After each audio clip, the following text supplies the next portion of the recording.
ጸሎት የሚጀመረው በደስታ ነው። ተከፍቶ ጸሎት አይጀመርም። መጀመሪያ በእግዚአብሔር ተደስቶ ነው ጸሎት የሚጀመረው። አሁን እየከፋን አንድን ሰው እየሄደን እየከፋን እንጀራ ብንሰጠው የኢትዮጵያ ሰው ምንድን ነው የሚለው? ከፍትፍቱ ግንባርን ቋጥሮ ቃልን አሻክሮ። ለምሳሌ አሁን እንግዳውን ብላ አይ በቃኛ ብትበላ ጥሩ ነበር ብንለው አሁን ትንሽ ግራ ያጋባል። ማስተናገድ ነው ወይስ ማባረር ነው ነገሩ የተያዘው ማለት ያሰኛል። ስለዚህ ግን እንኳን መጣ አልበላህም እኮ በል እንጂ እንዴ ገና ምን መች ነካሁ እንጀራውን ስንለው ኧረ በልቻለሁ ይላል። እንዴ እኔ እንዴት አድርጌ እንደምበላ ላይም እንዴ አታይም እንዴ ይኸውልህ ብላ ስንለው ይበላል። ስለዚህ መጀመሪያ ከስጦታ በፊት የልብ ደስታ ይቀድማል። ስለዚህ በማህበርም ሆነ በግል ጸሎት ከሁሉ በፊት የሚቀድመው በማን መደሰት ነው? በእግዚአብሔር መደሰት ነው። በእግዚአብሔር የምንደሰተው ደግሞ ምን ስላደረገ ነው? በጎ ፍጥረታትን ሁሉ ለኛ ስለፈጠረልን ነው።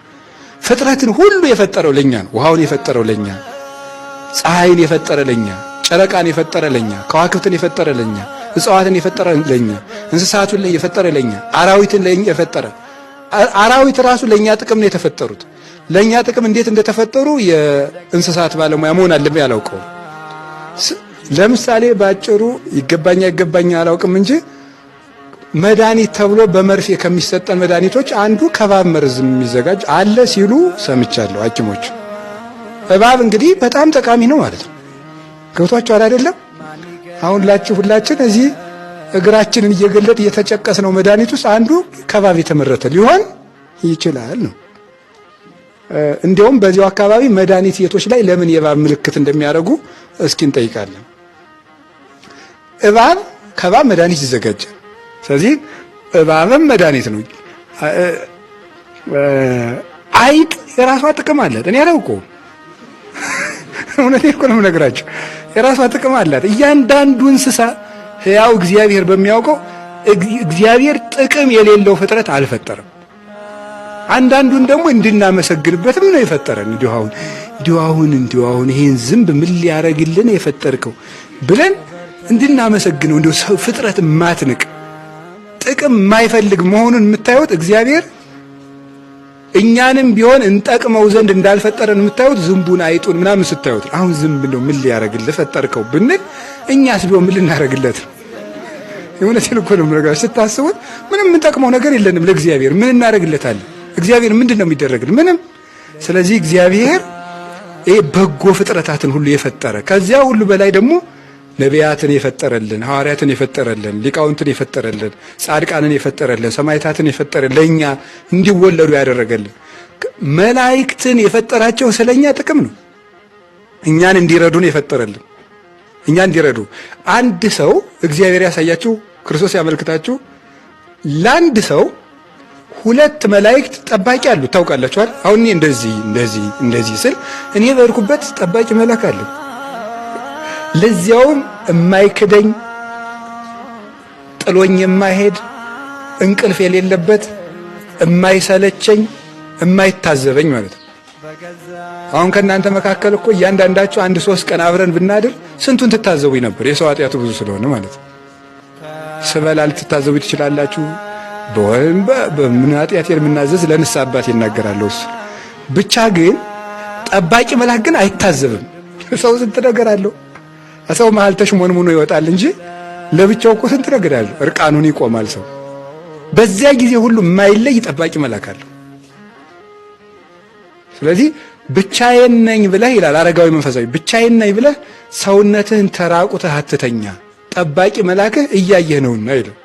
በቤትህ እንኳን እርቃንህን አትተኛ፣ ጠባቂ መልአክ አብሮ አለ። እንዲህ አድርጎ የሚረዱ ፈጥነው እንደ እንኳንስ ቅዱሳን መላእክት ግዘፍ የሌለባቸውን ቅዱስ ጊዮርጊስን እንኳን ምሩፀ ተነፋስ ወአውሎ አይደለም የሚለው ከነፋስ ፍጥነት በቀደመ የሚደርሱ ረዳቶችን የፈጠረልን አምላክ፣ በዚያውም ላይ ደግሞ ለኛ በጎ ነገርን ያደረገ ስጋችንን ተዋህዶ እኛንን ያዳነ በልጁ የታረቀን እግዚአብሔርን እናመሰግነዋለን። እንዴት? ሰውሮናልና ማለት ከመከራ ስላዳነን። አንድም ብለው ሊቃውንቱ ሰውሮናልና ብለው አክብሮናልና ይላል። አክብሮናልና መጀመሪያ ባሪያው በመልኩ አክብሮ ነው የፈጠረን። ዛሬ በክርስቲያንነት አክብሮናል፣ በኋላ በመንግስተ ሰማያት ያክብረናል። ያ እንዳከበረን ምልክቱ ክቡር ሰው ክቡር ልብስ ይለብሳል። እኛ የለበስነው ክርስቶስን ነው። ክቡር ምግብ፣ ክቡር ንጉሥ ክቡር ምግብ ይመገባል። እኛ የነገስታት ልጆች ነንና ከምግብ ሁሉ በላይ የራሱን ሥጋ የራሱን ደም እንድንመገብ ፈቅዶልናል። ይሄ ክርስቶስ ለኛ ያደረገው የሰጠን ክብር ነው። በዚያውም ላይ ደግሞ ነውረኛ በሆንበት ጊዜ ክብሩን መጋረጃ አድርጎ ከሰው ጋር እንድንኖር ያደረገን እሱ ነው። የድሮ ኃጢአታችን እግዚአብሔር ዛሬም ቢሆን የምንሰራውን እያወጣ በዚህ በካባችን በቀሚሳችን በእናንተም በነጠላችሁ ቢጽፈው ኑሮ ማን ቆሞ ሊያስቀድስ ይችላል? አይቻልም። ስለዚህ ሰውሮናልና ያለው ይሄንን ነው።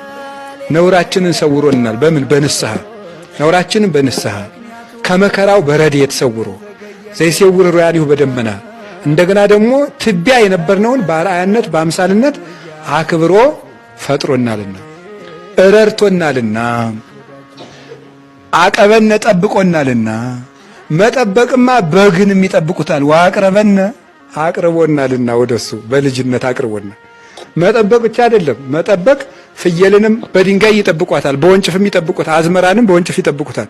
እግዚአብሔር ግን መጠበቅ ብቻ ሳይሆን አባት እስኪሆነን ድረስ እኛም ልጆቹ እስክንሆን ድረስ ቅርብ አድርጎናል። እግዚአብሔር ለኛ ቅርባችን ነው። ስትጸልዩ እኮ ጌታችን ሆይ ብላችሁ ጸልዩ ማለትን ትቶ አባታችን ሆይ ብላችሁ ጸልዩ ያለን ምን ያህል እንደቀረበን ለማጠየቅ ነው። ከአባትና ከልጅ የበለጠ ምን ቅርብ ዝምድና አለ? ከእናትና ከልጅ ከአባትና ከልጅ የቀረበ ቅርብ ዝምድና የለም። የመጨረሻ ቀርቤያችኋለሁ ነው። ድሮ ሩቅ ነበር፣ ሩቅ አገር ነበረ።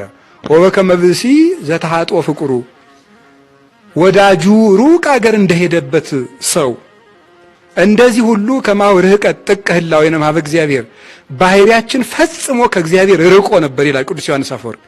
ወዳጁ ሩቅ አገር እንደሄደበት ሰው የእኛም ባህሪ ከእግዚአብሔር ፈጽሞ ርቆ ነበር። ስለዚህ እኛን እስኪያገኝ ድረስ ተከትሎ መጣ። ፈለገንም፣ ባገኘንም ጊዜ በትከሻው ተሸከመን። ያንን አድርጎ የመጣ ወተወክፈነ ሀቤሁ እሱ ጋር በረድኤት ተቀብሎ አኑሮናልና እግዚአብሔርን እናመስግነው ይላል።